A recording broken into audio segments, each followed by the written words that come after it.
What's up, guys? My name is Devin Ortega. I'm joined here with, Jacob Roden. Jaden Stevens. and we got a guest. Carter Ray. And welcome back to the All My Friends Are Warriors podcast.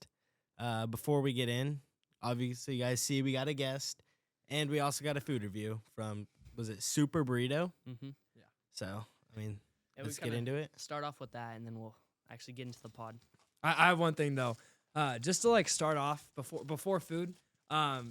Carter Ray, would you like to tell us and the audience, some about yourself? I'm Carter Ray, 25 years old. I come from a pretty big family. I'm one of 18. Oh, wow. I do Ninja Warrior. I've been on the show twice, and I also do tree work for a living. Okay, that's cool. Sweet. All right. Let's get into it. So, Carter, I heard you say that you've had this burrito twice this week, so Yeah.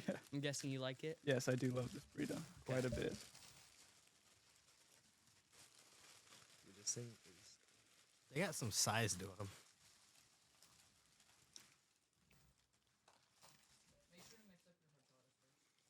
Oh, yeah.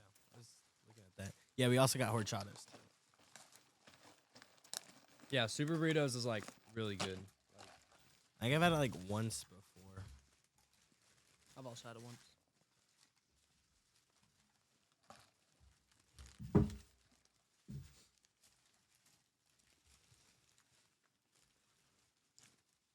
All right, so I got the Super Fries burrito. It's got fries, cheese, carne asada, and sour cream in it. It's a really good burrito. I've had it a couple times. It's not my first time having it. It's really good burrito. There's a lot of burrito for sure. Anyway, I'm gonna go with I'm gonna do a 9.3. This is probably one of the best burritos I've ever had. All right. So I'll show you. You want to show Carter that? Oh, okay. Kind of explain how that works. It's essentially just our rating, and it could be out of 10. I out of came up 100. with it. I'm pretty proud of it. Our cool. sword score rating, 1 through 10 or 10 through 100, however you want to go with it. 5 through 5.9 or 50 through 59 is decent. 60 through 69 is yummy. 70 to 74 is scrumptious. 75 to 85 is to kill for. 86 to 94 to die for. And 95 to 100 is Deus Vault or God wills it. Okay. Are you good, Jaden? Okay, so I got the Didn't give his. California burrito. It's a pretty simple burrito. It's more of a breakfast burrito. It has steak, I believe bacon, and then potatoes and cheese. So it's pretty simple, but I actually like it a lot. And for the rating, I think I'm gonna go 9.2 for the California burrito from Super Burrito. I just want to start mine off by saying there's a bunch of burrito to this burrito. This thing, there's just so much in it. It's crazy.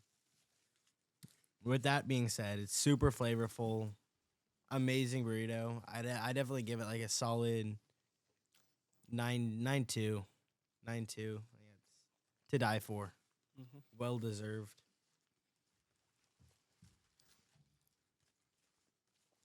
I got the Redding burrito. Yeah, these things are pretty massive. I'd give it an 8 to kill for. It's a pretty big burrito. I think that's why I like it mostly. It's just because it's so much food and there's a lot of protein in it. And yeah, I feel good after eating it. So Yeah. Okay, so I don't think I ever said what mine was. I got the super burrito. I think we all got different burritos, so we're not We gonna did. combine them. But something we can combine is we got horchatas. So if you're, Mine's just not mixing well. I know at the bottom, the brown sugar is just staying there.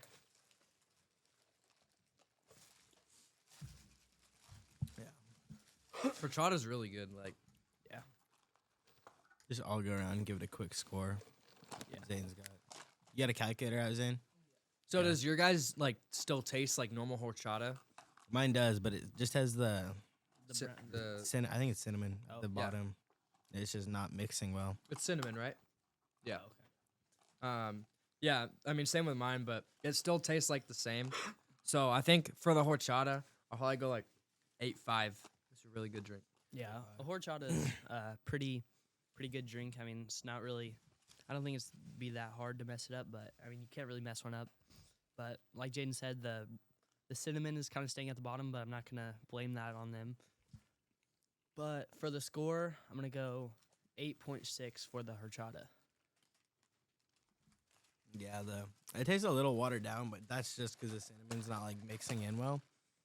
I'd probably give it an 8.1. Still refreshing. Yeah, I think I'd give it an 8. Yeah. What does that average out to? 83. 83. So just a solid to kill for the horchata from Super Burrito. Shout out to them. Great food place. Go check them out. Let's dive into the meat and potatoes of the pod now. Yeah, so this podcast kind of like brings me back to the old days, back when I was in 3rd grade, trying to do the monkey bars.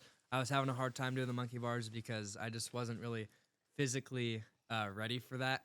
Yeah, I would always see like Devin. Large. Jaden was a large child. That's what he's trying to say. He was fat. Yeah, I was a large child.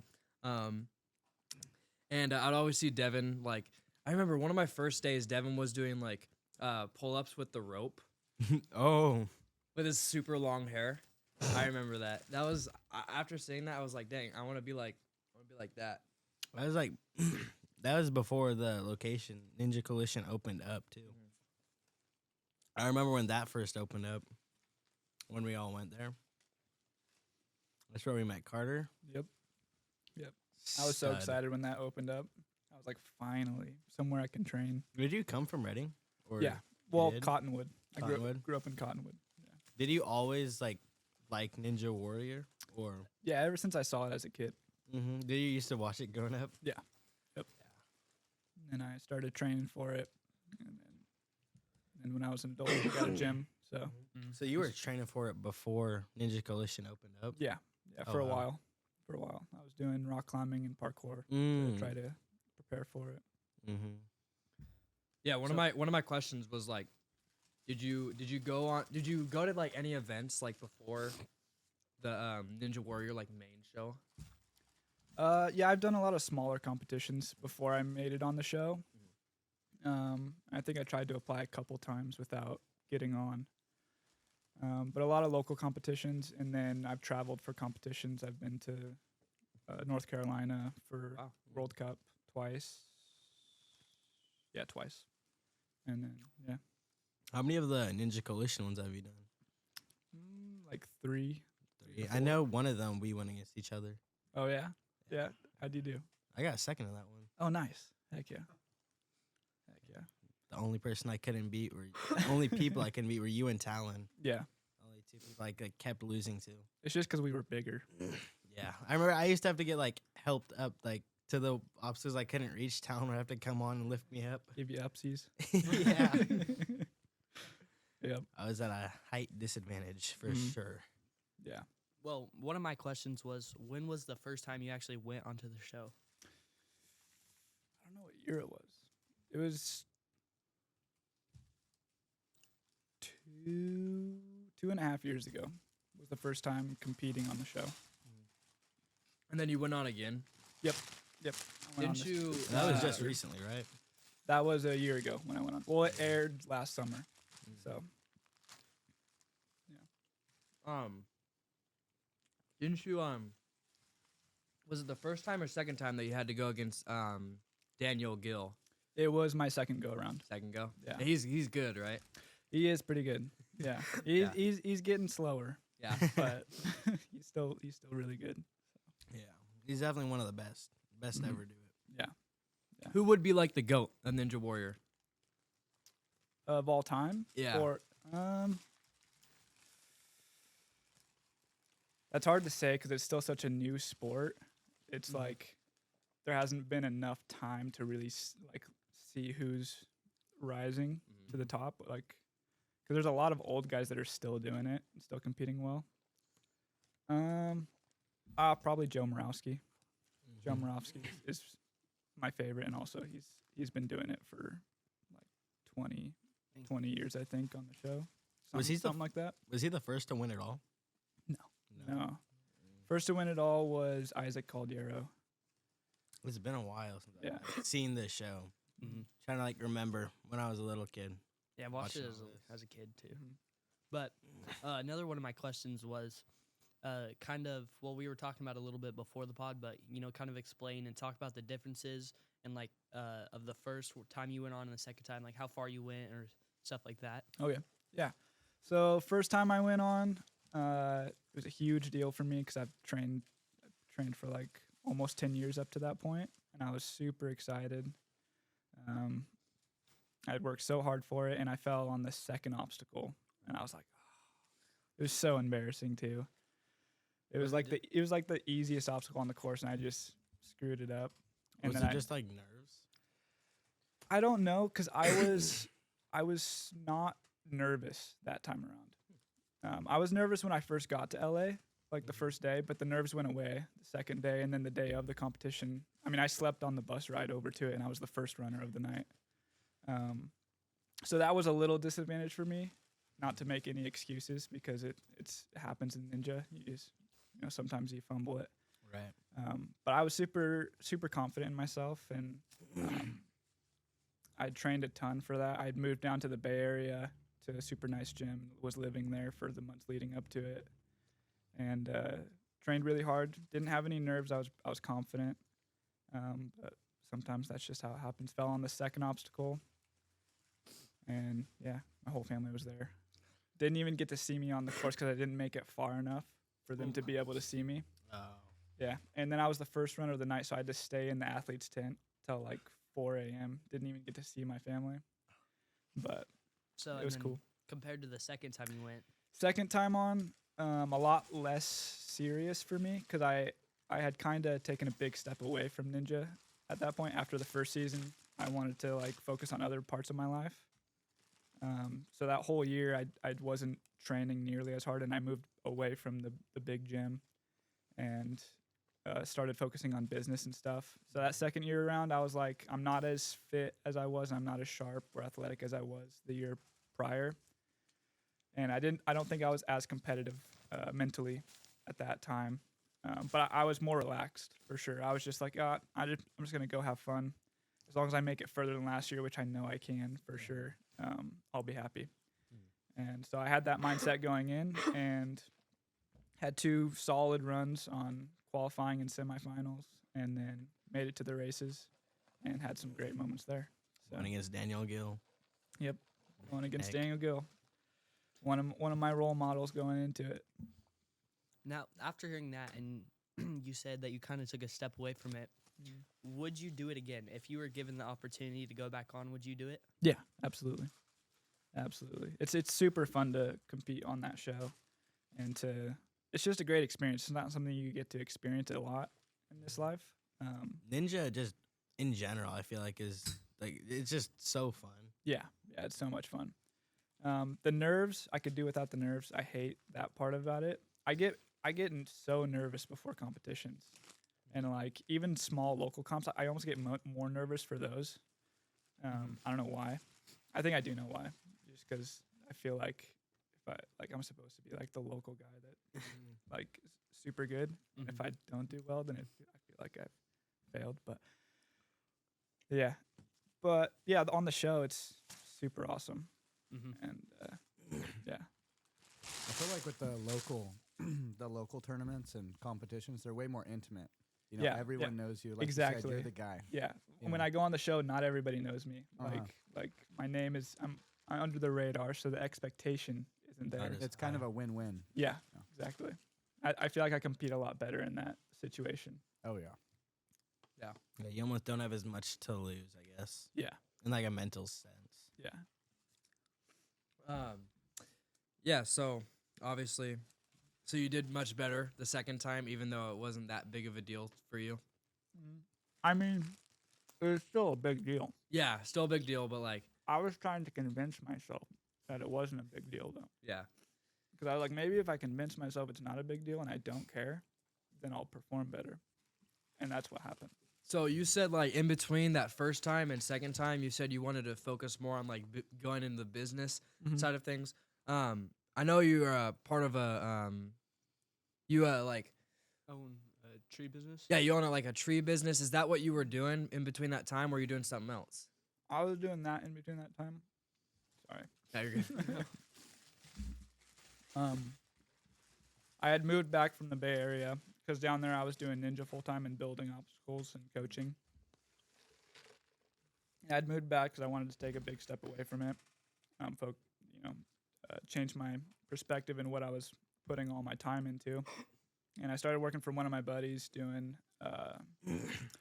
junk haul and that kind of stuff. Junk removal? Mhm. Okay. Yeah. And he had just started his company, so I was helping him get it started. And I was like, might as well just start my own thing. And I had already had a lot of experience in the tree world prior, so I was like, just kind of jumped into it and tried to make it happen. So did seeing your friends start a business kind of motivate you and inspire you to start your own? Yeah, absolutely. I had zero desire to be a business owner before that. Yeah. It was never something I thought about. It was just like, this doesn't seem as hard as people. Just as you like build it up in your head, and I was like, might as well just jump into it. So you said you already had some experience with tree work. Did you like grow up doing that kind of stuff? Like, No, it was my first job out of high school. So out of high school, I started working for a tree company and started learning stuff there. do you have to have like a degree for that? No. You can go just straight jump in, start out. Experience. Yeah, you start out as a ground guy and just do whatever people tell you Okay. for a while and drag brush, and then you work your way up and you start climbing trees. And Now Carter's like scaling trees like it's ninja. So. Yeah, I bet You it. already I got bet that it helps a lot. experience. I bet it helps a lot that you were a ninja. it does jeez. help. Yeah. Yeah. It helps that I'm athletic and work hard. Have you ever had like some close calls where maybe like a rope like gave out? I've never had a rope give out on me. While not my climb line, at least. I've seen rope snap before while like trying to pull over a tree. But I've had quite a few close calls. I try not to work without someone else there nowadays. That's a good idea. 'Cause I've had too many close calls. I've almost cut this arm off. Really? There's a scar there that I had to get patched up. Was that from a chainsaw? Yep. Was it like swinging or? No, I was in a tree, and I was catching a branch because it was over a residential fence, and I didn't want it to hit the fence. And the branch came here, and I did a no-no in tree work, which is like I cut down. So once it cut through, it went down onto my arm. And I thought I was quick enough. I got complacent, and you can't be complacent in tree work. I was like, oh, I'll be quick enough. I'm Carter Ray, But and then I did it, and it caught, and it just went and nicked my arm and filleted me open right there. Was it super bad or bad enough to get stitched? It was bad enough to where I had to go to the hospital. Uh-huh. Yeah, that was my first time ever going to the hospital, actually. Was that the closest call you've had? No, that was one of the less serious ones as far as consequences go. Almost But the- getting your but- arm cut off. Well, this one, like, I got hurt, but, like, the other ones were close calls, but the consequences would have been much more severe. Yeah. So, like, this one, maybe I cut myself to the bone. I wouldn't kill me, though. Yeah. You know, I'd be fine, unless I can't get to the ground before I bleed out. But other ones, like I almost belayed out of the end of my rope when I was in a redwood tree. I was like probably 40 feet in the air. And I was all the way at the end of my rope, and I didn't even realize. And I was trying to belay more, and to reach a branch. And then when I went to climb back up, I realized I had like less than an inch in my friction device, and I was trying to yank on it. I was like, oh my gosh, I almost fell 40 feet, and there was a fence under me too. Would have landed right on the fence. Oh my gosh. And then there's been other rigging close calls and Wow, yeah, those are ropes catching my legs and stuff like that. So what do you scary. what do you enjoy more? Do you enjoy ninja or tree work more? Ninja. I enjoy Ninja? ninja more. Yeah. Yeah? For sure. Yeah. It's a lot more fun. That Oh, I kinda- bet. Yeah. A lot That less tree scary. work has its moments. Like it's scary and you get to do a lot of cool stuff. Yeah. But it's just like any job, you know. Yeah. Do And- tree workers get paid pretty well? Yeah. Yeah. Because it's so dangerous. High risk, Mhm. Yeah, high risk, high reward. high reward. Yeah. It's like linemen. They get paid a good amount of money. Yeah. It's pretty dangerous. Yeah. I mean, Yeah. that kind of leads me into another question I had. So, would you consider this tree work or this tree business a dream job, or would you rather be doing something else? So do you have like a dream job that you'd rather be doing over that?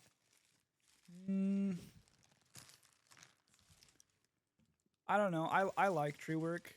My dream job used to be like ninja coach or a professional athlete. I think that was my dream job for a long time. Um, but I'm very content with doing tree work. It's enjoyable enough for me, and I like hard work. I like working all day and being outside, so I love that aspect of it. Yeah. Being professional athlete would have been the big dream though, Yeah. if I could do that. But even that, I think either way, no matter like what kind of job you're doing, it's gonna feel like a job sometimes. Because I know for me, like when I moved down to the Bay and I was training full time, it was like I was like a full time athlete, kind of. Like Yeah. I was coaching kids sometimes, but for the most part, I was training all day. Yeah. And it like even that takes its toll. Like that's my dream, and I thought I'd be happy. Like there's no way I'd be unhappy doing that. But over time, it becomes a job when you get to that level, and it kind of has the same effects as like a job you don't like. Yeah. at Just that like point. that, the feeling of waking up every single day and it's so repetitive. Yeah. Yeah. I like what you said earlier about how you like tree work because you like being outside and like always having something to do. That's Mhm. how I feel like a lot of jobs, especially like during the holiday, because a lot of places hire seasonal workers. Kind of like me, I just got laid off at Dick's because I was just a seasonal worker and there wasn't like enough work anymore for like all these workers, so they had to let go of all their seasonal workers. But like not around Christmas time because Christmas time is super busy. There's people needing help all the time. But like towards the end of my time working at Dick's, I would just get these 4-hour shifts like from 5 to 9, and it was so boring. Like there was nothing to do. Like what I would have to do is like recover, which is like just clean. I would just clean the whole entire time, and like that's fine and all, but I'm supposed to be like someone who helps people out find Yeah. and give information and stuff. And I did have my moments where I actually got to do what my job was meant for, but like towards the end, it was like, oh, it was so boring. Like I just would do nothing. And Yeah. It was so like I want a job where I'm always doing something. I can do it consistently every day. Mhm. Like after school, go do 4 hours of work and then come home. And I just want a job like that. I'm not really into like the just doing nothing and just Yeah. standing around the whole time. It's just not my kind of thing. Yeah, So, definitely. You gotta Yeah. be active. Yeah. I Yeah. think there's there's a good part of that of being able to work and do enjoyable things, but virtue is also found in the mundane. So like those boring things you don't want to do is where virtue is found. So you kind of Yeah. have to have those moments in life. Right. You gotta have those jobs like where you might not be doing as much, but like it'll pay dividends for like when I want to apply for other jobs. Like getting that first job was so hard. I mean, I'm sure like Devin knows, you might know, like getting a first job is actually so hard to do because you have no experience and everybody wants experience. Yeah. And it's just so hard to get the first job. That can definitely be tough. Yeah. So bothersome. Yeah. Mhm. Yeah. How was work today? Because it like snowed a little bit today. I didn't work today. You didn't work I today? had today Oh, off. Yeah. Nice. So I could have done the podcast earlier, but Yeah. So how is it like working during the snow? Like, is there a lot more safety precautions? I'd yeah, you imagine. typically try to avoid working in weather and tree work because like rain will make the soil softer, so trees are more likely to uproot, Yeah. or like wind can make it dangerous. Snow could put a lot of weight in the top of the tree, so if you're like climbing it, putting a face cut in the middle, it could barber chair and hit you in the face and Mhm. knock you out of the tree. So there's those kind of things. But Yeah. a lot of people still work in it. I Mhm. will if I have to. Is usually how it Probably goes. not. But yeah. Yeah. I'll go ahead. So, we had a moment like when we were figuring out like what time we were scheduling and like stuff like that. Seabass was sending us all your reels from your page on like all your workouts and stuff, and I seen a lot of like really cool stuff in like the physical part. Like I saw you deadlift like do you remember how much that was? 405. Yeah, That was 405. like- Yeah. and I That was a can't do while that ago. now. okay, Uh, so- It's a little lower than that now. okay, and But then I saw you, 405 is crazy. Yeah. and then you did the push-ups with the Mhm. little pieces of metal. And then the 62.5-inch box jump, I think you did. So Yep. I was like wondering, have those skills, like you just said, have gone down a little bit, or have you like kind of increased? I know you said that you kind of took a step from it, but have you increased or kind of took a dip in some of those aspects? I haven't increased much recently. I haven't been training enough to progress. Mm-hmm. I've only been training enough to maintain for the most Mhm. part. Yeah. But in the future, I'd like to keep pushing some of those areas. I want to get my deadlift up higher and higher box jump. I remember at all that Ninja stuff. Coalition, you would like stack the box jumps on top of each other, Yeah. and it'd be like, how much higher can you go? Like, that's pretty high. 60 inches Yeah. is crazy. I think the record right now is 70. Oh my gosh. something. Carter's coming for that one soon. No, in No, that video, that's so much. That's like yeah, in that video, there's box jump, mat, and then I think like another mat, and then there's weights on top of it. Yep. So you really had to get into the resources. Yeah. Yep. So And it's Wait. just like the 405 deadlift. Something about deadlifting I just cannot do. That's like my weakest lift of all my lifts. I almost bench more than I deadlift. Really? Yeah. What's your bench? My bench, I don't know if I could do it right now just because I've been sick, like off and on sick for the past month. So I haven't been able to do like anything. But, like 3 or 4 months ago, I think it was like 3 months ago, I put up 255. Dang, dude. Heck yeah.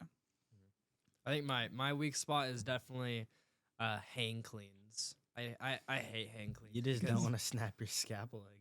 Yeah, I don't want to. My scaphoid bone, my freshman year. Your scapula. The same day we got football pads, I like almost fractured my scaphoid bone, which is the bone that makes you do this, being able to grab, and I couldn't play, and then I lost my starting spot. at How did you cornerback. injure that? Was I that was- doing? I was hang cleans? clean. Okay. I was hang clean 135 or 135, Okay. and I couldn't. I got it up once, and then I couldn't do it again. Yeah.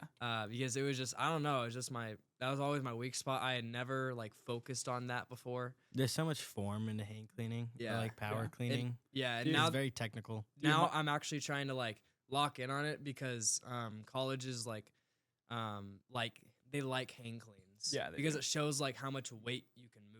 Yeah. and that's for football that's like very important. Do you have that range of motion back now? I do Okay. a lot of front squat work. You don't have to modify it or anything. No, I don't have to Nice. modify. I've gone up at back. So I just transferred from Shasta to Foothill, Mhm. and at Shasta it was 165, but now it's 205.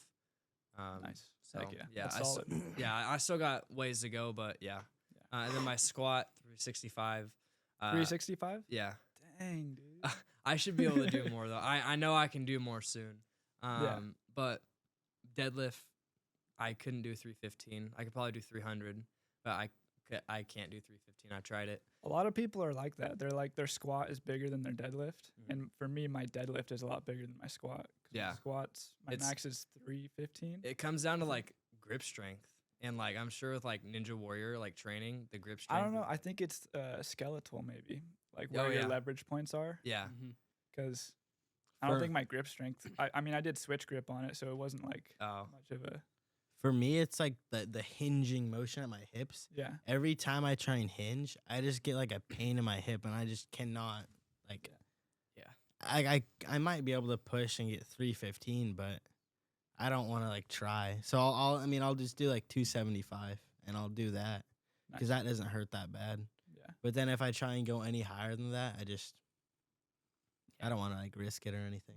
when going into Ninja Warrior, did you have to meet any certain requirements with moving weight or doing a certain like obstacle?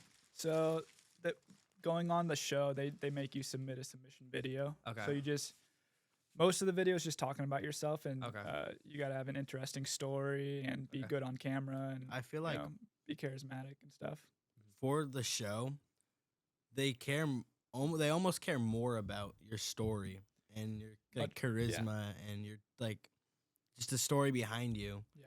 than your actual skill. Because if we want to just go off skill, I mean, when I first started, you were like overqualified. I feel like. Yeah. I mean, you were doing crazy stuff at Ninja Coalition that Mhm. would have easily gotten you on the show. Yeah, a lot of it because it is Hollywood, so they're trying to put that story out there and get the clicks and stuff Yeah. or whatever the TV equivalent is. Yeah. So most of the athletes they judge that way. There's some athletes that are just like such good athletes that are like, okay, we want this guy on because we want high level competition as well. but for the most part, probably like 75% of the people they choose are based on story. And then you do have to show yourself doing some obstacles so that they know you can at least perform a little. Okay. Mhm. So that's It's, all um, they care about is a little performance in the story. When I was like really into ninja back, like 5th, 6th grade, Mm-hmm. we were trying out for like the kids show when that was still airing, Mhm. and I was like so close, but just because my story wasn't what they wanted, I just didn't make it. Yeah. But I Yeah, mean, they- we were like followed up, and we were like right Yeah, there. the casting agent started to message you, so it was different than Yeah. the first time you tried. And you made it all the way down to the end, and he's like, "Hey, get me this in like the next 20 minutes because I think I got you on." And then Oh, dang. some 8th grader had the same name as you, the Playground Ninja, Mhm. Yeah. and he made it. And I was telling Devin like you know, I don't just hype people up. I tell the truth. Like, Devin, you're pound for pound one of the greatest athletes that Yeah. I've seen who's doing ninja, especially at that age. And I feel like you kind of got gypped a little bit. And then I talked to you. It was like the first time I was talking to you, and we were talking at Ninja Coalition, and you said something that I took to Devin, which was, you know, you were like, I can't wait until it's like the Olympics more, where it's Yeah. more merit based, 100% merit based. And I used to go around, and when we would talk about, you know, ninjas that I knew and stuff, and I said, oh, there's this Carter guy. He's great. I think he was. You were one of like the first people to hit what, the 18-foot warp wall or something. 20 foot. 20 foot. That's what it was. Oh, even better. And I used to say, so I guess I got to tell him, hey guys, it was 20 foot. It wasn't. But yeah, and it sucks because, and I always used to say, yeah, I know this guy who could be on the show, but you know, it's like Hollywood. Yeah. And so then to see you on the show, I was like, holy crap, Devin, look. So yeah, you really, really gotta cement yourself. But I guess did it just finally click? Like, what did someone say to you? Did they like your story enough, or was your merit just so overwhelming? They're like, dude, we gotta get this guy. My storytelling might have gotten a little bit better, but mostly my acting got better because I'm not like super outgoing, pretty shy, quiet. No I'm way. not a behind the camera guy, you know. So I had to get better at that. So on camera, I would like write down my lines, and then I'd be like, okay, and then you put on a fake smile and like say the line on the camera, Yeah, and like, you know, You gotta kind win of the acted crowd. my way into it. Oh, yeah, practice. Yeah. Winning the crowd, like they say in Gladiator, you know. Mm-hmm. Yep. And it's funny, in Gladiator, the guy says, you know, I wasn't the best because I killed the fastest or was the strongest. I was the best because I won the crowd. In your case, you were the best, and you just had to win the crowd either Yeah. way. Yep. That was one of another first things. I think it was a competition, and I was like, Devin, dude, you got this. You're gonna beat Talon. You're gonna beat Carter, bro. You're better than them. You got this, bro. And I remember, I think Coach Jake was there, and he's putting on his music. He's putting on like Hail to the Avenged King. Sevenfold. Yeah. See, I remember. Yeah. I have a really good memory, and I remember going up and talking to Carter and being like, "What's your song?" And he's like, "I don't got a song." I was like, "Okay, well, what's your calling card? What's your name?" He's like, "It's Carter." That's it. And I was like, but I like that too because that's it's like, you know, when you're picking your character and you're picking what kind of base you have. You had a very humble base. And from that, you can build off yourself because you're not a cocky guy that someone has to tell, hey, Jaden, we don't do that when we score touchdowns, bud. You don't have to do that. It's more of like, hey, bud, you can celebrate this one. This one's good. And I think that's a better problem to have than the latter. Some guys, I coach a lot of people and I mentor a lot. So Yeah. it's much better to build someone up who has a very humble background rather than try to pull back. Yeah. You know? Both can be done. You know, as long as you get to the top of the mountain, who cares what path you take? But Humble beginnings. Yeah. that's my take on it from how I noticed. But and then I saw now you had the T-shirts, Carter Ray. Yep. I had those T-shirts for a while. I haven't made the new ones yet, but I have a new nickname, so I'm going with those because I don't like my old nickname. It's kind of just like it said Ninja Ray. Yeah, I don't like that nickname. Had to have a nickname to be on the show, so that's what I See, came and up with. and that's what I was wondering because I knew I was like I wonder how that went about because last time I had talked to you, you're like I don't care about the names and all that. Yeah, I did not want to do it, but the first season they had me make a shirt and wear the shirt. What's your Had to be nickname now? bright red. I didn't want to wear red. I would have just wore a plain black tee if I could. Yeah. But that was that. But if I get on again, if I submit again if I do it in the future. The new nickname is the Red Stallion. Ooh. So, yeah, Ooh, my okay. uncle gave Nice. me that nickname. So That's awesome. So it's Yeah. got some meaning behind it. yeah, That's cool. That's awesome. Awesome name. Well, I guess this will kind of break the surface because I know a lot of the things that we've talked about is something that we, you could kind of really tell anyone, but this is something that we ask all our guests. And, if you're comfortable, you can tell us, but do you have a relationship with God? And if so, how has that helped you with your journey on Ninja Warrior or just in life in general? yeah, absolutely. I grew up in the church, Christian church. Been in it my whole life.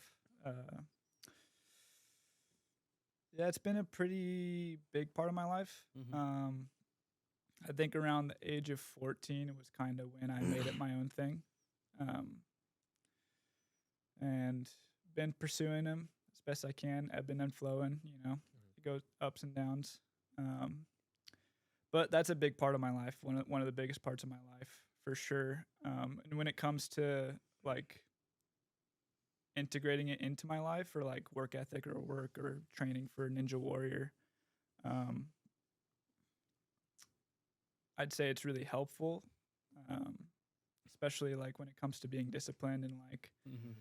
reading Holding- Proverbs and Psalms and learning about discipline and applying it to your life. It's really important, and also learning how to have the right perspective on life when it comes to defeat or not living up to what you thought you wanted to be. So Mhm. like if you not making it to the top, like my goal was to be the best ninja ever. Haven't quite done that yet, and I've taken a step back, so it might not ever happen. Am I okay with that? Like having the perspective of who I am as a person, uh, like where's my identity at? It's Mhm. not like that, Yeah. Even though sometimes I jump in that mindset and I'm like, oh, this is who I am. I need to keep working towards this, and if I don't, like, who am I now? Yeah. Mhm. But trying to jump back into how God sees me, and I'm His child, and Yeah. We talk about that a lot, because we're big sports people and we talk about, putting time and effort into that and valuing that, but not making that your whole identity. Do not Yeah. value that over other things like for your relationship with God, that's more important than the football game or the soccer game or anything in general. Mhm. So that's something we talk about. heck yeah. I think one of the biggest takeaways is perspective. Is you've had plenty of struggle in your career with Ninja, whether it be not making the show or that first time around failing on the second obstacle. So having something like God to, you know, take a different perspective through a different lens on what happened helps out a ton. Like I know personally through basketball and football and having that like almost like those pillars to rely on, to where if I don't make it or if I mess up or I fail, I can take a step back and really analyze it. I know that's helped tons in my journey through sports and everything I've done in life. Yeah. It's hard to do sometimes, but it's so important. I mean, it's nothing's easy Yeah. or inherently easy in life when it comes to these like metaphysical things like discipline or religion, all that stuff. Nothing's super easy. There's always going to be struggle, just like your path or any of our paths. It's all up and downhill. Yeah. It's never Yeah, it's just a breeze. Yeah, it's never easy. I mean, a lot of these, these religions or these philosophies or stuff like that, they kind of, boil down to this goal of rejecting pleasure, like not doing what you want to do now for a better ultimate goal, right? So like not doing what you want to do now, as in like living for the flesh, which means like doing what you want to do and not valuing something else, and then doing those things, it kind of boils down to who are you as a person, right? So if I'm just this person, I'll kind of circle it back to, don't make this such thing your identity. If I'm just the football player or I'm just this or I'm just that, and then I'm not valuing something else, then I've lost the true meaning of life or, I've whatever I believe in. I think a lot of things boil down to rejecting pleasure as the main goal. Yeah, absolutely. Absolutely. I feel like a lot of people, when someone's trying to be great at something or be the great, I feel like a lot of people don't realize how far they've actually come.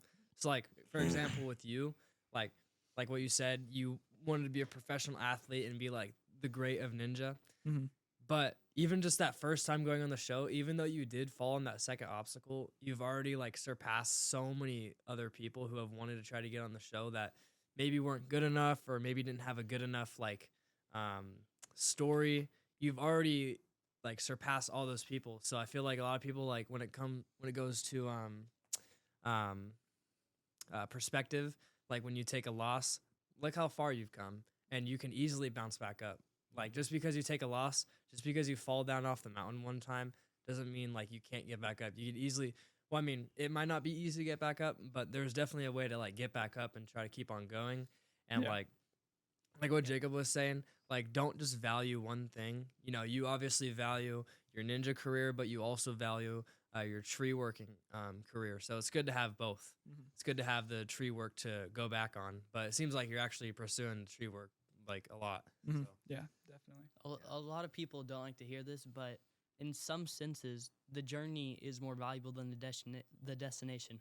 What you learn and what you build over the journey of all this hard work and then to be torn down or to fail, to mess up, and then have to work up and over again, you kind of learn more from that than achieving that destination. There's a quote by, I forget who the quote's by, but essentially it says, life is a journey and not a destination. So going along that journey of life of, you know, your tree building business or your tree cutting business or, you know, Ninja Warrior or something in general, you learn something more valuable than maybe the actual destination itself. Yeah. Mhm. Yeah, going through adversity is so important.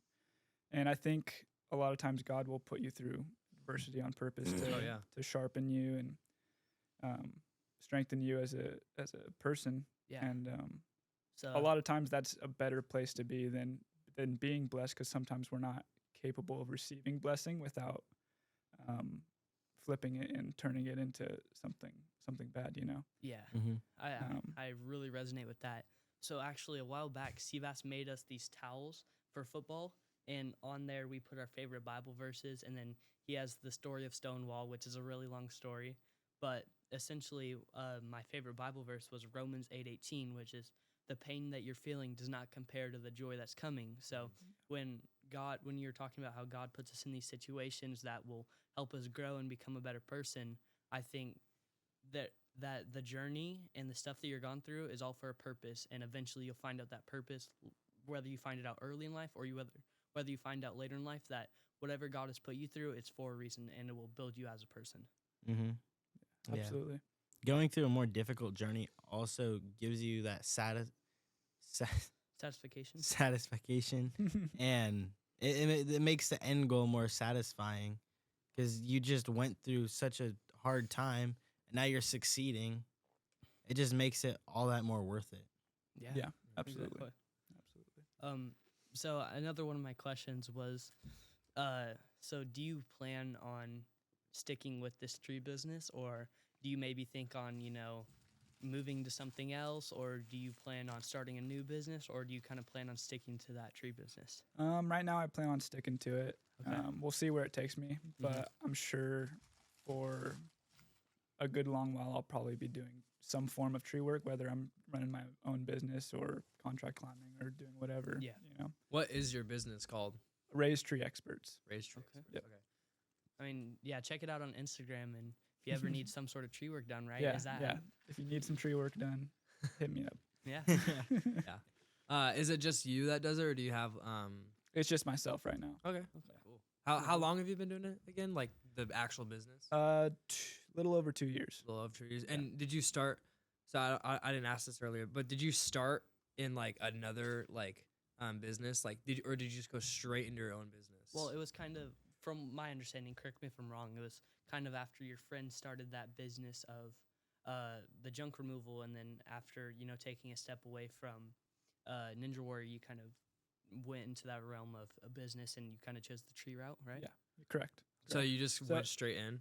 Yeah, pretty much. And I was like dead broke at the time, like negative monies, Dang. but still yeah. was like, God has a plan. yeah, had nothing to lose, so Yeah. just went into for it. And Might as well. yeah.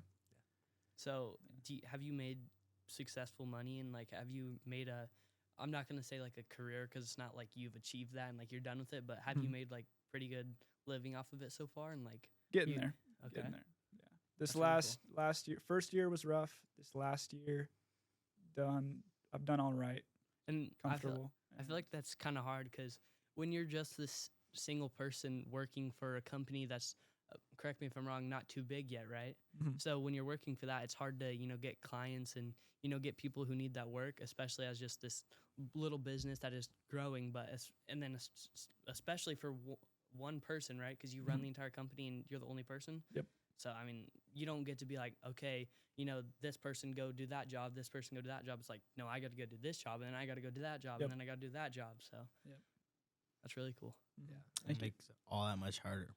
I mean, you're doing it. Yeah, trying to. Do you have any Trying to do it. advice for like people who are starting a new trade or starting a new business that it might be small at the beginning, but like just getting through it? Do you have any like advice? Because like me personally, like I'm trying to get into like being a barber, like learning that trade. Yeah. And one of the hardest things is actually finding people to trust you to give haircuts to. Devin let me give him a haircut. I've had a couple other people, and I actually just met up with a local barber. He's in high school. Shout out to Fed Blends on Instagram, and then also shout out to Robert for letting me cut his hair. Fed taught me how to cut hair, and so he did a really good job with me. So do you have any advice to give the people? Yeah, just stick with it. Just like anything, athletics, work, anything where you want to achieve a certain level of success in, and it takes a skill to get there. Just stick with it. Find good teachers to work under. Mm-hmm. Learn how to be a good student, which I'm sure you all are familiar with Seabass teaching you guys. So, yeah, be a good student, be teachable, find good teachers to Yeah. learn under. And, Okay. yeah. And then I think another big part of that, Devin talked a big part about this in the Rocky Pod about how just starting is super important. How in anything in life, whether you want to be a football player or you want to be a ninja warrior or you want to own a tree business or no matter what you do, you have to start somewhere. So when you talk about, you kind of had no money, you were broke, and then you started somewhere, eventually over time, after just from starting somewhere and working, you've gotten to a point where now you have your own business. So I think that's the most crucial advice and the most important advice is you have to start somewhere. And a lot of people are going to criticize you. They're going to make fun of you for, not having this big company or whatever, but just kind of tune that out. And, they're not the person in the arena, the Teddy Roosevelt quote of, it's not the person, it's not the person who says the doer of the deeds could have done the deed better, or not the person who points out how the big man stumbles. So I think being in the arena, metaphysically, or being that person who is starting a job is the most important thing. Mm-hmm. Just starting. Yeah, absolutely. It's not pushing it off till tomorrow, because then tomorrow never comes. Yeah. Starting it today I mean, is the biggest thing. the- The yeah. what is it? The journey of 1,000 steps starts with the first one. Yeah. Mm-hmm. And there's another Stoic quote of, the best time to start was tomorrow. The next best time is today. So start while you can and start today. So I think that's the most crucial advice. But any advice is good. I mean, you can't, like you're saying, find good teachers. Be willing and to accept advice from anyone. And whether it's good or bad, you take what's good and you discard what's bad from it. And ultimately, anything that is said about your company or any advice you're given will essentially be turned into good advice, even if it was inherently meant as something bad. How do you get that first client? Because you gotta be a salesperson there. Give 'em a good That's my pitch. weakest point is selling stuff. Oh, I'm not okay. a salesman. Mostly word of mouth and reputation Yeah. is Mhm. big. So if people know you do good work and you care about their trees, then they'll refer you. Yeah. Mm-hmm.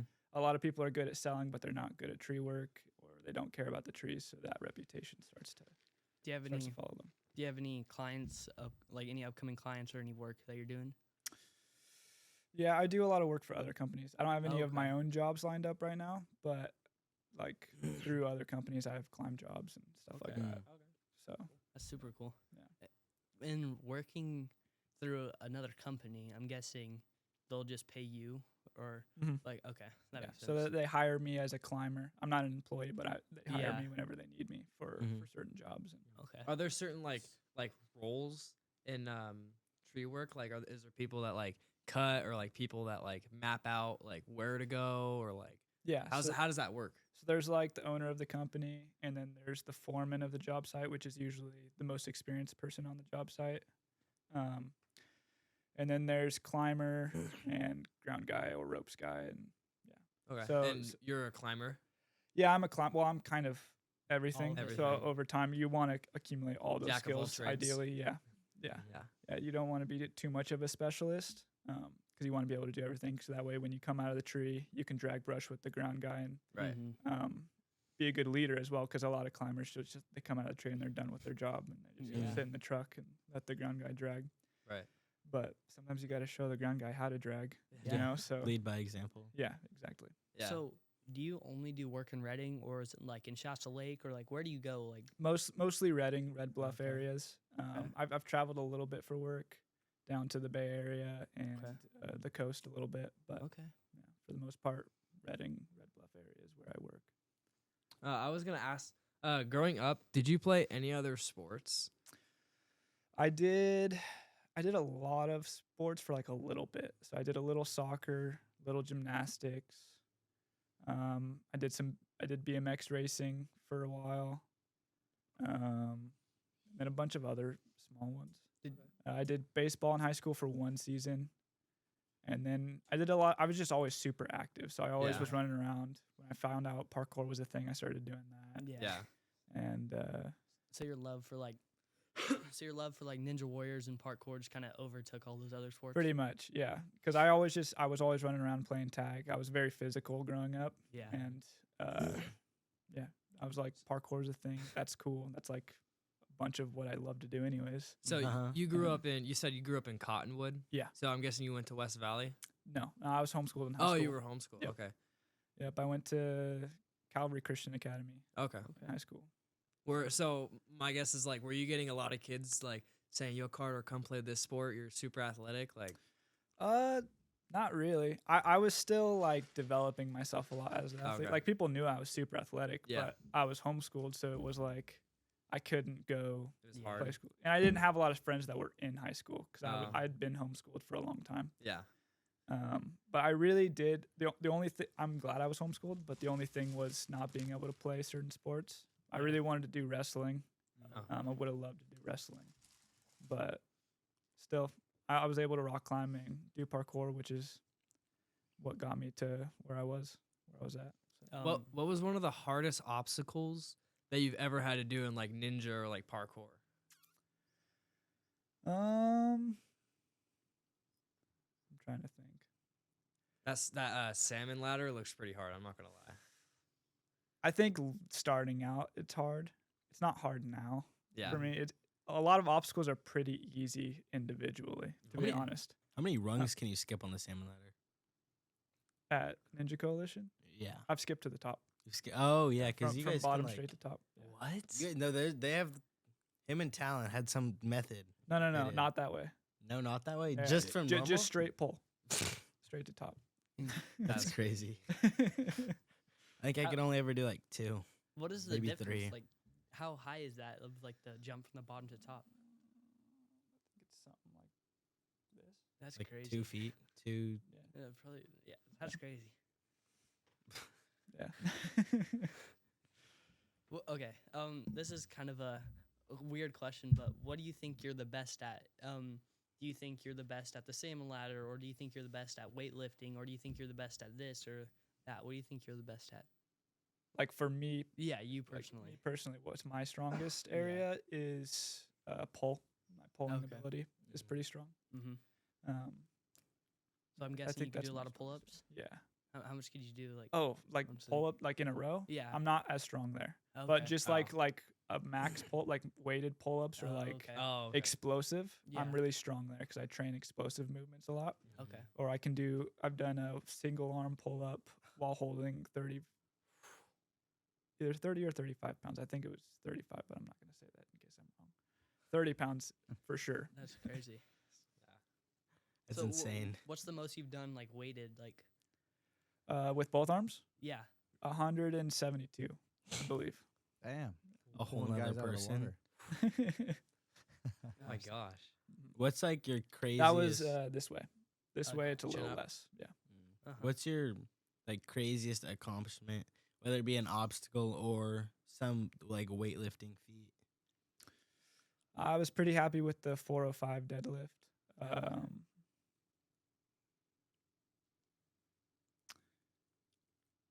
I think the one arm pull up that I just talked about, I was pretty excited about that. That's insane. A one arm pull up by itself is a lot. Yeah. Light work. Especially with 30 pounds or 35. Trying to think. A lot of, I don't know. There's been a lot of cool ones that are like they're pretty awesome, but then I just forget about them because I feel like once you accomplish something, it's kind of like it's not as cool as you It's thought not it as would be, impressive, Yeah. and then you're like, oh well, I've done it, so what now? I got to find something else to work Mhm. towards. Yeah, You're like so- on to the next thing now. Yeah, and then once you've done it, it's kind of like, I've done it. It's not that cool anymore. Mm-hmm. You know? Yeah. But, yeah, the deadlift and the one arm pull up, Okay, how But about I'm that happy with push those. up with the things though? How hard was that? not as hard as you would think. I think Really? I think you guys could probably do it. It just looked really hard.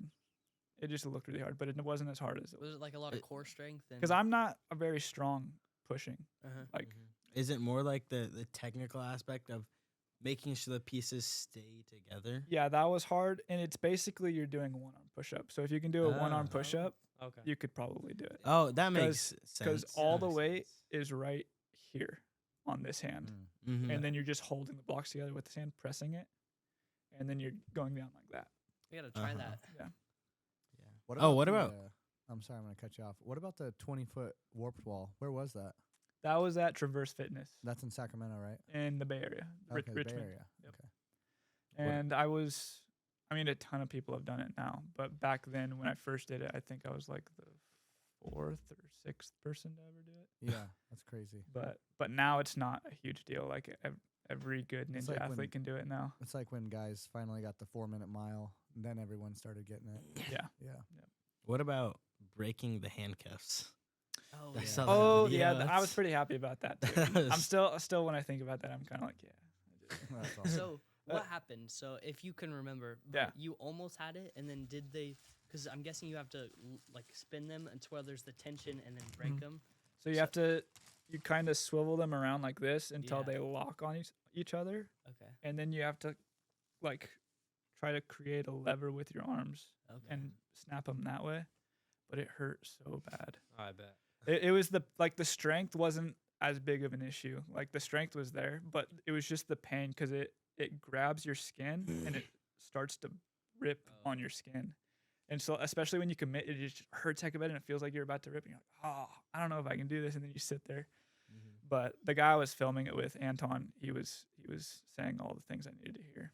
Making fun of me and behind scenes, Yeah. behind the Oh, yeah. scenes of the camera. I remember you saying like, do something that'll give me mad. Yeah, Slap me in the face or something. dude, that's what you need to do sometimes. Hype you up. You need Get your somebody. adrenaline You need going. somebody to get you there.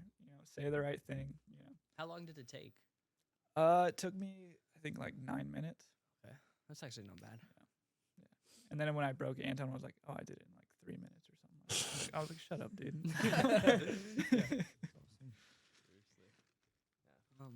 Yeah, the salmon ladder, I'm not gonna lie, it looks crazy. Like when I first saw that, I remember Devin built one at his house. We like started one. Yeah. It never got finished. Yeah. What else is there? There's also the one where it's hard to explain. So you run into it and it's like two glass walls and you have to like try to Oh, the spider wall. the spider wall. I hate that obstacle. Is it hard? It's not, but it's just I don't know. I have hip issues, so it hurts my hips Oh. to do it. Yeah. And then also when I tested in Vegas like 3 years ago, I tested it and there was some dust on the walls and I fell in it. I was heckin' embarrassed. So it also eats at me. Did you get Kind of annoying. redemption? Did you do it? Well, they have a replica of it at Traverse in Richmond, okay. so I've done it like 1,000 times. But that day, it's like the same distance, same Yeah. measurements, everything's exactly the same. But No, in it's Vegas, just the dust dusty. was on the walls and they didn't wipe it off before I went. And I went and I caught it and I was there, and then I just slowly slipped into the water. I was like, oh, They set you up for I was failure. so angry. And then they wiped it off and let the other testers test it. Wow, That's how they, it goes. they Yeah. set you up for failure. Yeah.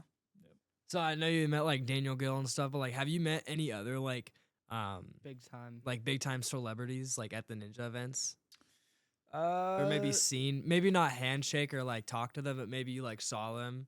A lot of big ninja names. I know a lot of big ninja names, and then celebrities. Haven't seen a ton of celebrities. I met Ogbar and Matt, the hosts of the show. Mhm. Oh, okay. Met them, shook their hand. They're cool. I don't think I've met any others. I feel like a lot of people like. Yeah. I feel like a lot of people know about it because I remember my grandpa would always turn on the show. He'd always turn on the Ninja Warrior show, and then eventually the junior or the youth version came out, and he was like, "Oh, you should get on it." I'm like, "Nah." I mean, I like doing the ninja stuff. Like, I remember my very first time in 3rd grade, I was able to climb the pole, and I was so happy, so happy I was able to climb the pole. The but pole. like the pole, like playground pole. So when I would coach them, this is when they were littler. We would all climb this like the firefighter pole, Oh, okay. and Yeah. I would Yeah. I would sit down, keep my legs bent like I'm sitting, and I would climb it like this. Yeah. And Just then Devin arms. could do it, so he's like my prize guy. And then Jaden would come around and be like, "Hey, Seabass, my turn." I'm like, "Step back, big man." Yeah. But then it would be raining. It would be raining, and I knew Devin was special because when a lot of other kids would quit, I'd be like, "Okay, well, I don't want to get an email from an angry parent, so you're allowed to quit here, I guess." Mhm. And Devin would never quit. He would just keep trying.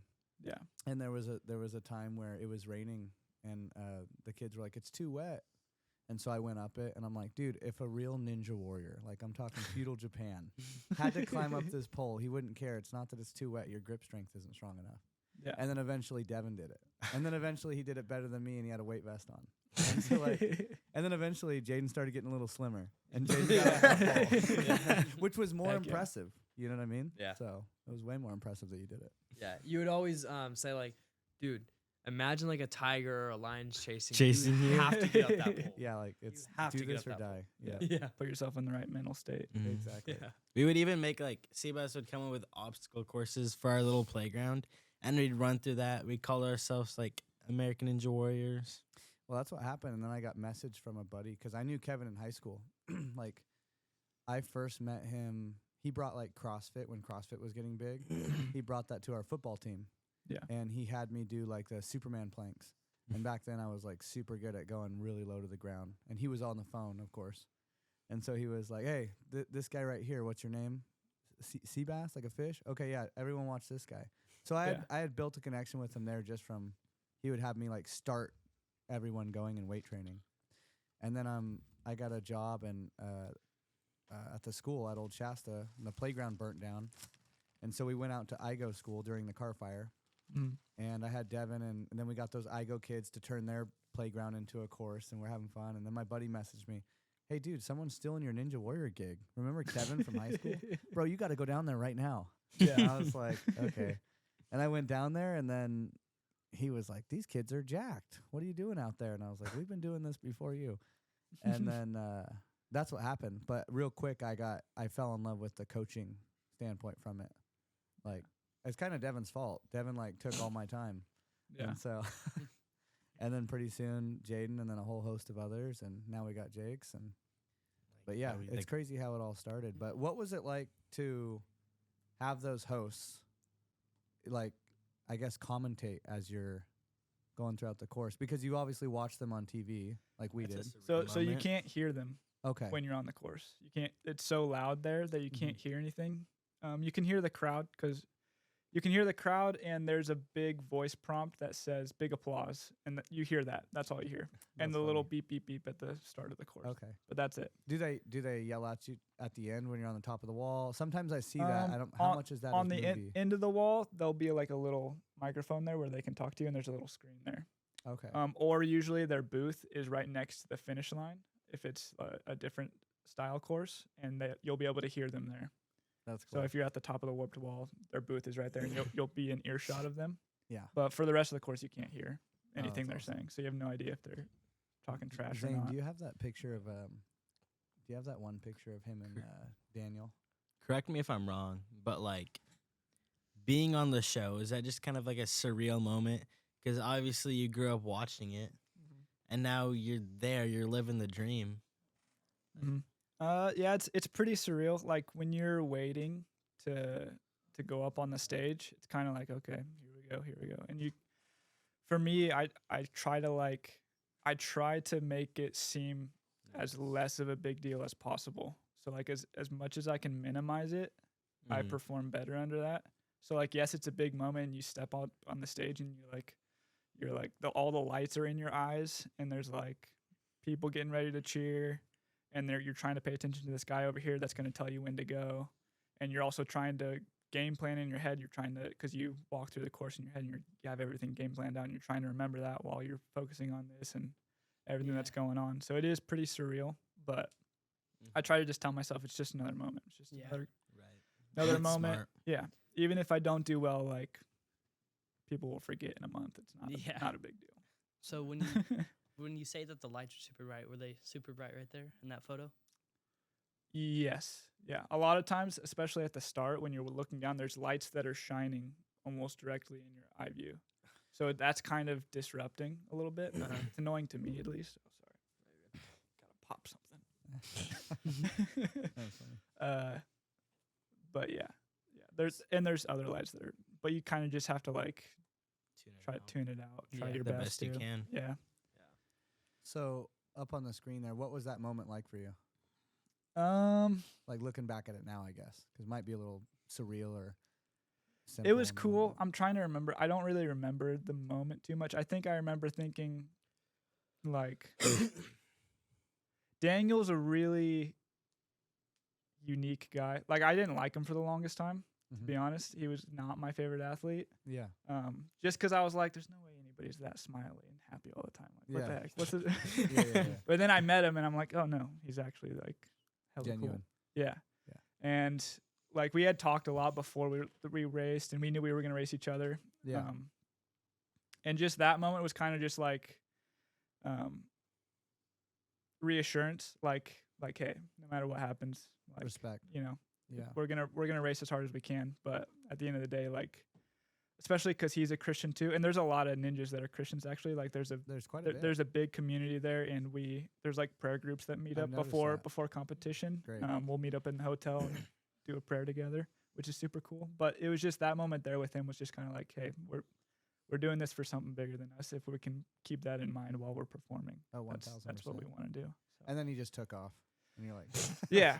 Well, he was ahead of me for a second, and then I was ahead, and then and then yeah, it was back and forth, man. That one was crazy. I watched that. I didn't hear the start on that one. Because I'm like, I'm thinking like, I didn't know how much. I know Daniel's strong, but I don't know how fast he is, and I was surprised. He's fast. He's pretty fast, but he's a lot busier nowadays, especially with a kid. And that's what I was thinking. So I was surprised when he went behind, but then I wasn't surprised he caught up though either. Yeah. I got a funny moment actually about that. Zane, will you zoom in on his pants? This is a funny, weird situation. So I remember everything, dude. Like I have a really good memory. I remember what people say to me and stuff. So he had actually told me, I was in Sacramento. Kevin had me help like set up something, and he had come up to me. He's like, "Hey, Seabass or Sebastian or whatever. Where'd you get those pants, brother?" And I was just wearing like normal sweatpants. I don't know. Yeah. Adidas or Pumas, this one of those two. And he said, I'm a big pants guy. That's why I asked. I was like, oh, okay. And he gave me his number. And then he was like, I know it sounds funny, bro, but can you text me the link? And I was like, sure, they're from Amazon. And I waited like a week to do it. You know, I was like, this is weird. And but it was also cool. It's like I got Daniel Gill's number now for some reason. Yeah. And I sent him the pants, and he was like, thanks, brother. And then I never heard anything about it. And then when I saw this picture of you on Instagram shaking his hand, I was like, no way. And I zoomed in. So metaphysically, I felt like I was there. You know what I mean? Like I was almost in that race too, dude. Yeah. So I just thought that was funny. Heck But, yeah. you can zoom out now, Zane. It's a little Seabass's strange. legacy. Yeah. But yeah, heck of an experience. So crazy. that's why he beat me, huh? I guess so. Well, and then I was wondering, yeah, he got to the end, he fell, and then you fell, but how's that go? So it was based on who dismounted on the previous obstacle first. So he dismounted a second or two before I did. Yeah. Cinema. And then we both sat there for a second. We were like, we were both gassed. We both knew we were probably gonna fall right there yeah. because I had flash pumped so hard. Like I didn't warm up properly at all. Mm-hmm. What's flash pump? So flash pump is kind of a combination of lack of warm up. They don't really have a great warm up area there. Lack of warm up and adrenaline.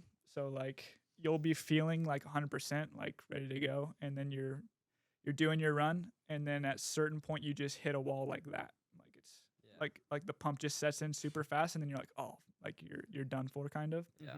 So it's super important to warm up and Especially keep the in adrenaline Ninja. as low as possible. Yeah. Especially in Ninja, the pump you get is like in your forearms. It just feels like you can't even grab onto a bar anymore. They warn fighters about that too when they're dropping like guillotines, and they're very nervous, and so they try to slap on a choke too early, and then when their forearms arms are are shot just for the rest of the fight. Yeah, That's like the worst feeling. it is terrifying because now you're tired. Yeah. I've kind of like covered everything I I think had for you. Cool. But I want to wonder. You said you grew up and you were one of 18. Yep. How was that? Pretty wild. So yeah, I have a ton of siblings, and there was always like at least 9 people in the house I grew up in. Were you like the youngest or middle? I'm right in the middle. Right in the so middle. the oldest I think is 42, 43. My oldest, that's Shantae, is the oldest, and then the youngest I think is 7 or 8. How Oh, many? currently, Yeah. How many currently. girls and how many boys are there? Too many to count. Yeah. Too many. I think it's like pretty even, like 9. 9, I think. Are you guys all pretty Wow. close or? Relatively Sort of. close? I'm pretty close with like my generation of kids. There's Mhm. like the generation above me, which is like kind of moved out of the house before I was like even like able to have thoughts. So they were kind of like had their own lives. So I didn't Yeah. grow up with them. So Of like course. they're my family, but I'm not like super close with them. Right. Mm. And then there's the generation I grew up in. I'm a lot closer with them. And then Okay. there's the younger generation right now that's still in the house, Uh-huh. where I've been out of the house for a while. But I'm pretty close with them as well. Okay. Is that a pretty big support system? Like, who all showed up for Ninja? First season, just about everybody did. Wow. Almost everybody was there to watch me fall. on That's the a big second roster, obstacle. dude. And then second year, I think my older brother and my uncle came. 2 of my older brothers. So the entire audience was just your family. Yeah. Yeah, pretty much. Basically. What are like family get-togethers like? They're pretty hectic. There's a lot of people. And yeah, crazy people. Do they all live local here? No. So I mean, for the most part, Red Bluff area is where a lot of them are, and there's like one family up in Oregon, and a couple kind of spread out. But for the most part, Red Bluff area. Mm. So then I was also going to ask, what gym, or I guess where do you do most of your training now? Right now, a lot of it's at the rock climbing gym. Okay. The one Um, here? yeah. Shasta Rock Club? Yep. Oh, That's okay. most of my training, and then I do a lot of training outside still, doing parkour. Most of my training now is just for fun. Mhm. So I don't have any competitions I'm coming up on. Nothing big I'm training for. I try to go to Ninja Coalition when I can. Yeah. But for the most part, rock climbing, parkour, and lifting weights sometimes. What's the rock climbing gym like? I haven't been there in ages. So it's It's probably the same as you remember. They have a workout area now. I don't know if it Oh. was there when you went, Mm-mm, but no. they have weights like weightlifting stuff and Oh, nice. do deadlifts, and so That's cool. yeah, lots of good routes set right now. And as far as the show goes, I don't know if you've already said this or not, but I know you said you would do it, but do you plan on doing it? I would like to, Because but, I mean, but I we'll feel see. like if you made it to the finals, and you were competing back and Mhm. forth with Daniel Gill, they got to look at you now different than the first time. Yeah. You Well, would think so. I mean, they didn't choose me this last season, so they just filmed one in October. Huh. They didn't choose me this go around, but you never know. Huh. Maybe in the future, Yeah. because you got to make a new submission video every year. Every year. Mm. So maybe it was just a Okay. little off this time, but Yeah. But yeah. Okay. Yeah. All I think that's I- also kind of they let different people on. Like they Yeah. of course keep a Yeah. and sort of core group. and but- it's getting smaller every year, so less and less Oh. competitors every year because the show's slowly downsizing. But yeah, if I get on again in the future, that'd be awesome. But if not, Yeah. it's okay. Mhm. Not your number one priority anymore. No, definitely not. But And then actually, we got you a gift as well. We try to get our guests gifts and stuff. oh yeah, Yeah, go ahead. Let the Italian bring it to him.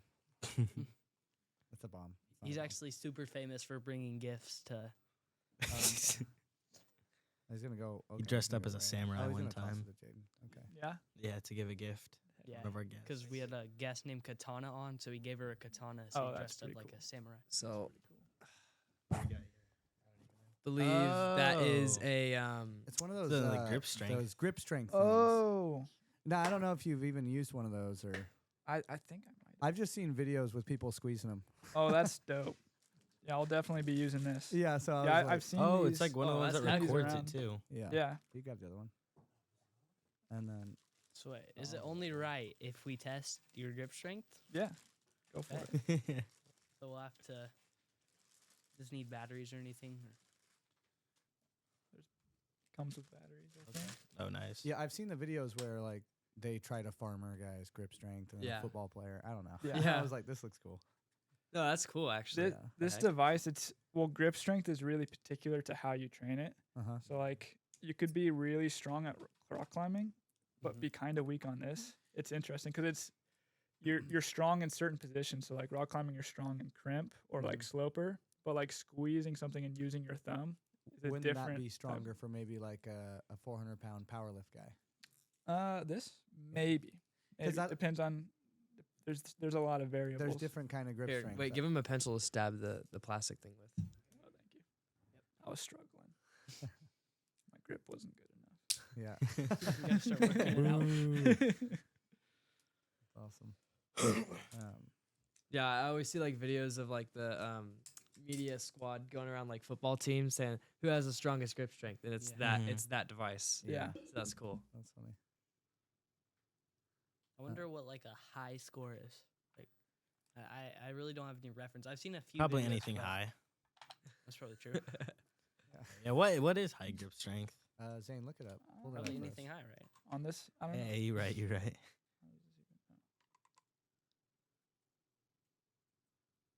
Is it on? Okay. I think it's on. Yeah, I mean it's on. I don't know if it's like on the setting it needs to be on. Yeah, you can stand up if you need to. And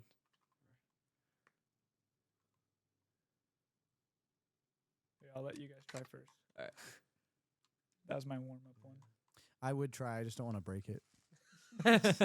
Yeah. Yeah, I'm only gonna do like half strength. I, just- don't want to break Carter's gift. I just popped my finger trying to squeeze it. 107. That's just a warm up. We'll go around. Wait, Like Zane, back. what is high for that? Current world record.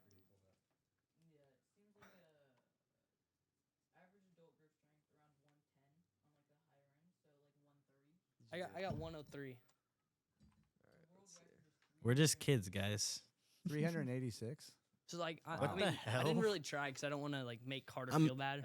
Imagine no. Imagine shaking somebody's hand with a what you said 114. 300 and what? Wait, let me try one more time. 300. Oh yeah, we'll go back around and 386, then we'll let Carter do Shaking it. somebody's hand with a 386 dude. grip strength. Because you have to be a gentleman, so you got to do a firm grip. Yeah. Your whole hand is like getting Yeah. snapped. All right, I got 114 on my first one. What about the second one? I got 113.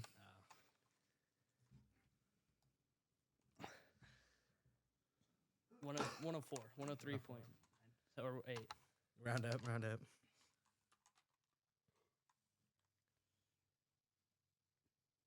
I like naturally wanted to grab it with this hand and then 113. support it. 113. An absolute moggus. He's grip mogging us. 146. Oh my god. Okay, now That we have was to my reaction. let y'all try. Wow. All right. After Can we, pod, Hey, can after- we- after can we all pod? combined ours? All of us versus Carter. after Still pod, wondering. after pod, we'll test Steve asses. Okay. Yeah, so, yeah. are you guys good? Yeah. No, I went over everything I wanted to go over. I think Do covered you have a lot anything of stuff. for us? Or- Yeah. Anything you want to talk about, like that we Questions? didn't cover or anything? or do we do our job and kind of talk pretty What well? what do you guys all do? Like, what's the like? Seabass is kind of the leader, right? Okay. What are you guys doing nowadays? So- I remember back in the day it was like the Be Warriors and like Yeah, stoicism so- and that Yeah. kind of- So what we're doing right now. So I guess like I said, the podcast kind of got dropped on us, and at first we were like indifferent to it, and now we kind of liked it because it's allowed us to have a platform with you. Mhm. We got that special DE agent Rocky. Rocky. It's just allowed us to talk to so many different warriors. So I was building a gym, like an MMA gym, and that's Yeah. why you saw there was like piers out there, tires and stuff. Okay. We're building like a suspension floored like MMA ring. Nice. And that all kind of got put on the back burner the last 3 years. I know Wind Rivers like switched their management up, and at this point, it is what it is. We'll just have to go under that management. But I want to finish that ring. I want to start having. I've got Devin, Jakes, Jaden. I've got a bunch of guys in your guys' demographic, and I've got a lot of adults too who would like to train. And then I would like to have a Wind River fight this year, even if it is under the new organization. It is what it is. But that's kind of what I've been doing. And then and then I've also coached these guys in high school football as well. Nice. So you guys can kind of talk about what you guys been up to. So yeah, I mean, like our role is like we're the guys who talk about anything, but like, yeah, we're all. I mean, he's still in eighth grade, but I'm in high school. I mean, I play football. Like think- a lot of working out and stuff. Yeah. What are like your guys' goals like after high school? Are you trying to be athletes? or- So I mean, yeah. So obviously the dream would be an athlete, but I have a couple different things that I would like to fall on if that doesn't work out. One of them, probably my second one, being a firefighter. I know Shasta College has a really good fire tech program. So does Foothill. Foothill has like they literally have a fire station on their campus. Yeah. For kids to go to. So I'll probably take fire tech my senior year. So there's that. There's also me just being a barber. Actually, okay, I'm gonna go back a little bit. My absolute dream job, go play football as far as I can, and then after that, I want to be a coach. Like I want to be a football coach, but like more of like a trainer. So I want to have my own gym. Okay. I want there to be like a 100-yard like turf field that football players can go train on. Because most of the time in Reading, like all the gyms, they don't got turf fields. You have to like jump a fence or go to some wet, mushy field. Yeah. And gotta- so it's just not super convenient. So if I can have a weight room, and maybe a basketball court, and then a football field for people to go train at, and I can invite trainers to come or like invite people to have camps at my field. That's like my dream job. So I know that's way down the road. Yeah. But like for me to start that, I want to try to get as far as I can in football because like if I can get my name out there, if I can go to a D2 or like a D1, or say I go to like maybe I don't even go to the NFL, but I go to the CFL in Canada, it still gets my name out there. Yeah. So if I can do that and start a business with training people, that's my dream job. That's what I want to do. Okay. But then definitely firefighter, and then a barber. But I think I might want to just do the barber just as a side job. I mean, for as long as I can, because I actually like cutting hair. Yeah. I'm just recently getting into it, and I'm slowly getting better stuff. But yeah, I actually enjoy cutting hair. Heck yeah. So So I'll kind of, or Devin, do you want to go since you guys are in high school, and then I'll talk about my experience still being in middle school. Yeah, I can go. It's mostly just been like a continuation of everything we've been doing over the past couple of years now. I mean, we've kept up with the pod. We're getting more and more guests on. A lot of networking. Obviously, we've helped Seabass build out there, get the home gym going. So can't wait for that to be built. Then as far as like outside of high school, I think I'm really indifferent on if I want to go and play like college football or anything like that. I think if I end up playing college football, it's going to be to get my schooling paid for. Like I have a 4.6 right now, and I've talked to a couple like D1 and other schools. So like I have schools looking at me. So I think if I can go to like a college with a nice like fire science thing, I think that would be ideal because ultimately after like a 4 year university, come back, do the fire program through Shasta College because my like big dream is to be a firefighter, especially after like the whole car fire happened. Mhm. I lost my house, and ever since then, it's just that's been like my number one goal is to be a firefighter when I grow up. And if Ninja Warrior's listening, that story wasn't good enough. Oh, then obviously, like, Well, that's the same story as Kai, Oh. the I guy know. that won it last year. Oh. oh wow, Listen to that. Oh, we'll tag him. yeah. great. No, but obviously Ninja Warrior, like I stopped doing that in 7th grade because I picked up football, and I just haven't had the time to go back in there. But tomorrow I'm about to drop off a resume, so we'll see how that goes. Heck yeah. I would love to get back into Ninja Warrior. I mean, some of my best memories are doing that. It's just there's so much fun Yeah. revolving around it.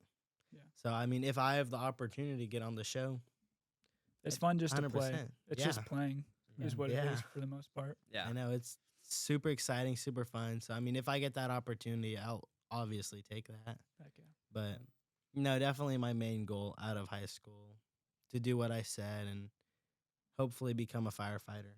Nice. Yeah. Solid. So, I'm still in middle school. I'm still at the school that these two went to, and Zane did, and where Seabass works at currently, and where the Ninja Warriors and where the Club of Characters started. So, obviously, stay a part of that and stay a part of the podcast. Like Devin said, we're growing, we're getting new guests, and having that network of people like with you or just anyone in general is super important in life. Whether I stick to this or anything in life, just having those connections would always be helpful. So obviously do that, but I would like and I'd really love it if sports took me all the way and I went to play professional sports at the highest level. I'm a big basketball and football person, so obviously that would be like the main goal, but it's not like I'm only prioritizing that. My family, all of my family, like I'd say, so my dad, grandparents, uncle, my cousins, all of them are electricians, and they all work for IBEW 340 in that union. So I think that would be another job or a goal that I would be able to do. And I don't think it'd be obviously it'd be hard, but I'd be able to get in pretty easy with all my family being a part of that. So I would obviously love to do that. And then I talked to Seabass, and me and Seabass have talked about this, but joining the National Guard. So when I get the point, when I'm of age, and depending on where I'm at, but maybe joining the National Guard and doing my initial 6 year point at the National Guard. And there's lifelong benefits with that. There's the VA loan, which is there's no down payment on any property that you buy. So there's that. What else? There's Basically, you're basically getting benefits for life, and not only do I do the character club with these guys, we've also talked a lot about finances and stuff like that. Yeah. And as we all know, the economy is getting rougher and rougher, and even if we get really good people in there for the economy, we're in a huge hole. Yeah. So I think it's very important to try to learn to be as financially literate as you can be. It's like you said with the business, I never thought I would care about any of that kind of stuff. I've Yeah. never chased money ever, and I don't Mhm. think that should be your end all.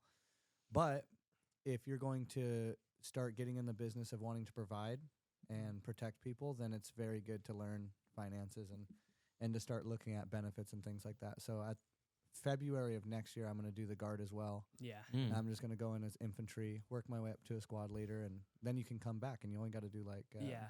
And one weekend a month, Nice. unless you're deployed. So yeah. But And yeah, that's definitely a big goal. There's lifelong benefits of that.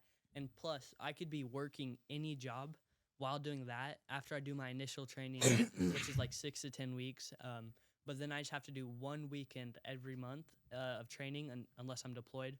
But I could be working, so say I'm an electrician, I could work an electrician, and every weekend, so say if I work on weekends, my job has to respect my national training. So they let me off of work. And if I'm deployed, the National Guard has to pay my rent or my mortgage. So if I'm deployed, I'm getting my house paid for, and I could be working while I'm essentially in the National Guard. So Sounds like we're sponsored by the National Guard right now. We swear we're not recruiters. That's awesome. But Doesn't yeah, sound like so- a bad idea. Yeah. I might. You look into it because I was talking to family about it, and then I was like, yeah, I always wanted to do like Ranger School or something, but it's so many years away, and I've got so many things here. And someone was like, yeah, you could do that through the Guard, and I was like, huh? And that's what, dude, I've been excited about it ever since. Heck yeah. yeah, so Because you could still work your tree job and all that. So Yeah. it'd be So very yeah, obviously that also be something. But like COS was saying, I'll add on to that with being financially literate. So at the school, in our club of character, which is essentially what we're all in, there's a pillar and we call it Tomcats, which is our financial literacy club. So in there, we do a lot of things in the financial world of learning how to invest, learning how to save, learning about credit cards and debit cards and, all the stuff about banks and stuff like that, and learning about the stock market. So recently, crypto has took a huge dip. It went from, I could be wrong, but I'm going to say around 100,000. And then now it's at like 65,000. So I invested money into crypto. I now own silver. So all these big moves, doing Heck that at a young age will pay dividends. So Yeah, that's actually, awesome. I own agency, which is a dividend stock, which pays me for owning the stock. And, it'll pay dividends for when I'm older. So that's another big thing. But Yeah. You other guys than are that- already like levels and levels ahead of people that are Yeah. like grown adults. that's our So, goal, is to just stay ahead. It's Yeah. almost like you guys had a really cool mentor, dude. Yeah. Yeah. That's wild. Yeah. Yeah. I wish I would have had him. Yeah. That's But- great. Yeah, I think, but for now, within my next 4 years of high school and currently, just going with the flow and sticking with what I'm doing now. Obviously, I'm not going to be a leaf that's blowing around in the wind, but I'm going to have a goal and I'm going to aim for that. But for right now, I'm just going to stick to what I'm doing now. And I think that's all I can do right now. Eventually try to get a job, but with sports and stuff, I know it's going to be hard, but Also, with I'll your try. age, it's hella hard to get a job. yeah, I know. Like before, if you're not 16, it's hella hard to get a job. Yeah, I know. I mean, some places take 15 and a half, but those places, like, it's hard. It's Yeah, I it's, bet it's it's going to be hard. I can't speak from experience, but I get you guys can. I mean, guarantee it's super hard. Even when you're 16, like Mhm. your most jobs open up when you're 16. It's still hard to get a job. So yeah. yeah. it can be tough for sure. Yeah. I got a question. Do you have that video pulled up? So what's going through your mind when you do all this kind of stuff? This is gonna look really cool on camera. That's Yeah. what's going through my head. Hey, you're And correct. also, I didn't want to climb back down because the way to climb up to there was a lot sketchier than I thought it was gonna be. Yeah, So I was more scared to do that than just jump onto the pole. right. How high But- up is that? I think it's like 40 feet, Dang. something like that. And it was sketchy because the top of the pole is below where I was jumping from. So I was Yeah. jumping down Mm-hmm. Yeah. to it. It wasn't like straight across. Right. Yeah. At least Chasta. But yeah, I sat there. I think it took me like 30, 45 minutes to Sum it finally up get for- my head right Mhm. Uh-huh. to do it. Because you don't want to do it if you have any doubts in your head. No hesitation. You want to Um, make sure you're yeah. set. And a clear Yeah. mind. And you want to have the right people around you. and Because if you train with certain guys, they'll know when your mindset's off. And like if you, they'll let you know, like, hey, just, you don't have to do it today. Like you're, Yeah. because not there doing yet. stuff like that, it's so mentally like fear is a really powerful emotion, and Yeah. if you don't have it under control and you're not in the right headspace to do something like that, it becomes a lot more dangerous. Oh, yeah. And if you don't fully commit. Yeah. Yeah. Because in reality, that's such an easy thing to do. You just jump and grab a pole and hang on, and Right. then you're down on the ground. But mentally, like the consequences are so big if you screw it up. Mm-hmm. Yeah. But you just have to have that confidence in yourself to know like the odds of me not grabbing the pole and not squeezing hard enough are Yeah. so small. Is that Like, just it in would never happen. downtown? yeah. So thankfully, if anything went bad, there's a hospital right there. But Yeah. Yeah. That's crazy. Mm. Was that one of the hardest? What was one of the more mentally taxing or fear invoking stunts you've done? This one was a big one. And then there was a jump I did like 4 or 5 years ago, a roof gap, a standing one Dang. that I barely made, and that one was pretty scary. Damn. So, and it took me a while to work up to it, and It's crazy. yeah, shouldn't have done it. Are there- I barely made it. Are there other guys doing the jumps with you, or are they just supporting you? Yeah, there was one other guy that did that jump with me. So that probably makes it feel a little better. Yeah. You go second. Yeah, he sent it first, so I was like, okay. yeah, yeah, Yeah, no. Exactly. That's crazy. Yeah. You know, this reminds me of Jaden What? being on the houseboat with Craig and his dad, Oh yeah. Yeah. doing like we would like jumped off like a little like cliff area into Shasta Lake, Oh and the clearance was there was like almost no clearance. And our friend Craig, his dad was like, he had a couple beers. We'll just keep it at that. Yeah. And everybody was like, no, don't do it, don't do it. And he was like, I could so make this. it was so funny. And yeah, and we were just like going back and forth, like, you're not gonna make that. And he was like, I'm gonna make it. And he was like sitting there for a solid 5 minutes, and he was just like, and he just dives, and he takes like a leap of faith, and he clears it. And then after that, we're like, oh, it's not that bad. I And remember then we all went and did. Craig said something so funny. He was like, when you're intoxicated, you can do anything you put your mind to. Awful. It was bad, but Liquid courage. Yeah. definitely, it definitely a super sketchy jump. Mhm. Yeah. Do you But plan any more of those sketchy jumps, or? I mean, there's got to be Uh, one part of there- your mind where you finish, where you're like, okay, never again, or maybe not. Yes and no. Yeah. Like I was like, I don't want to do that again. But then like sometimes I'll be like driving around, I'm like, oh, that'd be a cool one to get on film. Oh, I could do that one. Like do I want to do like a big one, like a Kong into it. Oh yeah. Yeah. That'd be I cool. did one in Red Bluff, and I filmed it. I didn't post it because I dove, but my feet didn't go through. So I dove like head first into the pole with my feet flailing behind me. Yeah. And I like bodied it here, and then I hung on, but it was like sketchy. Yeah. So. Did you start with parkour before rock climbing? Yep, started with parkour because I could do that, and then once I could afford to go rock climbing when I was older and had a car and stuff, I went rock climbing. more. Okay. Yeah, rock climbing is probably where most of your strength came from. Yeah, upper body wise, a lot of strength came. Yeah, from because a that. lot of the parkour guys are like they're skinny and agile, and they're super strong in their own regard. Yeah, But when you think about strength, I feel like it's probably the rock climbing that helped you. yeah. When it comes to ninja, rock climbing is a lot more helpful. Okay. Well, if there's anything else, boys, you got anything? No. No, I think we kind of covered everything. It was Cool. great having you on, and Yeah, amazing. Thank you for And coming then on. Yeah, we thank you do guys. have one last thing.